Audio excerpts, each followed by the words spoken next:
Hi guys! Sa video na to, ipapakita ko kung paano mag-record sa 1601C Consolidated tab ng tax spreadsheet. So, from the dashboard, click lang natin yung 1601C Consolidated button.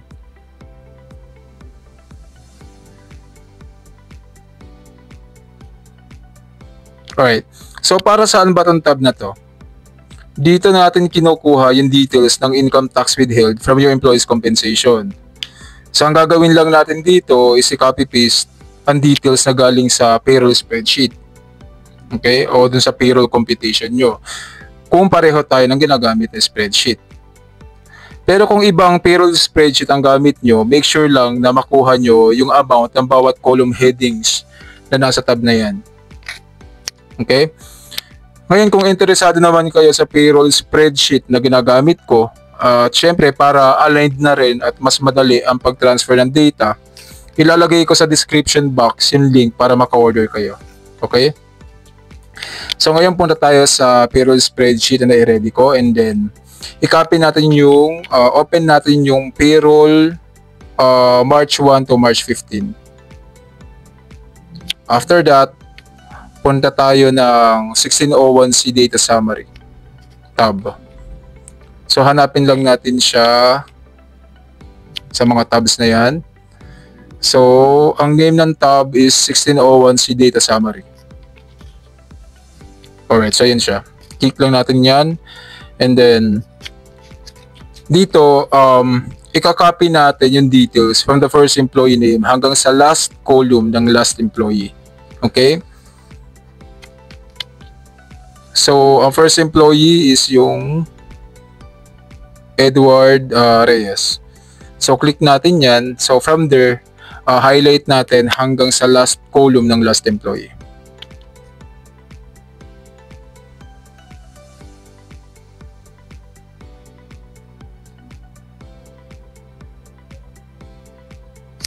Alright. So, after nating i-copy, balik tayo sa tax spreadsheet and then i-paste as values lang natin siya. Okay? Paste as values. So, ano ba ang shortcut key para sa control, para sa paste values? So, ang shortcut key is control plus shift plus V. Okay? So, i-paste lang natin. Alright.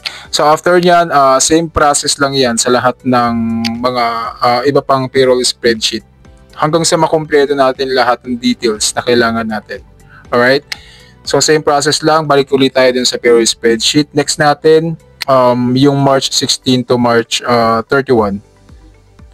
So, same. Punta tayo na 1601C dito sa Summary tab.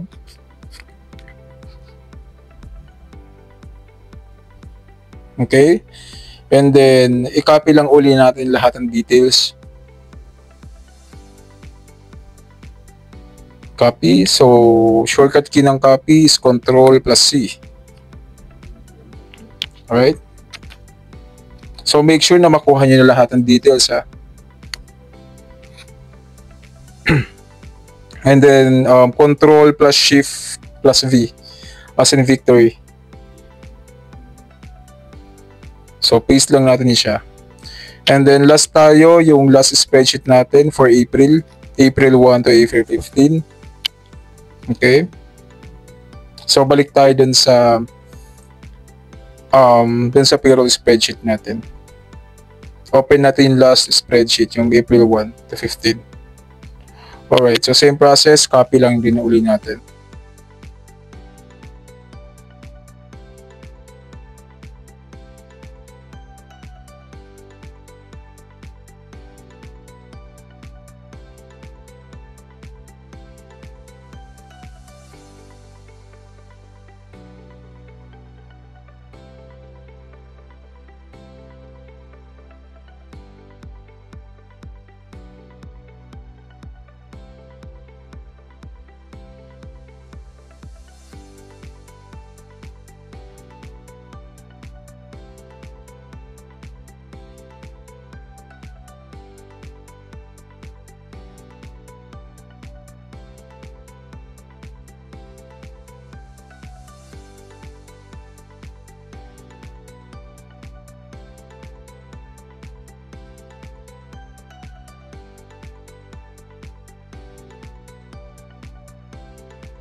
Okay.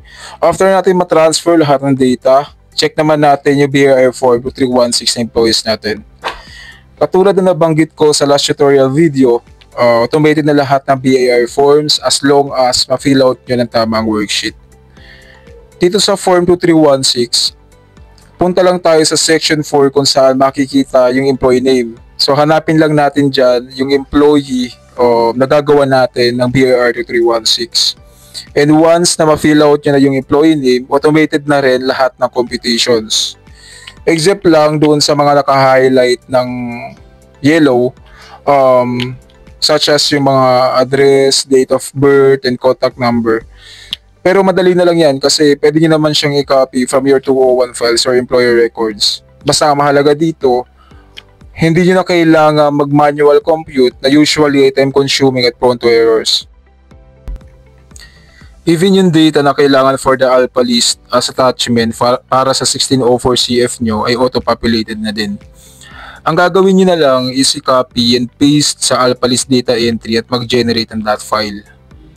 Hindi nyo na din po problemahin kung hindi kayo marunong mag-file or mag-encode ng alpha list dahil meron na din itong step-by-step guide na pwede nyo sundin. Simple at easy lang, di ba? Kung wala ka pang tax spreadsheet na to, nasa description box ang link at mag-avail ka na.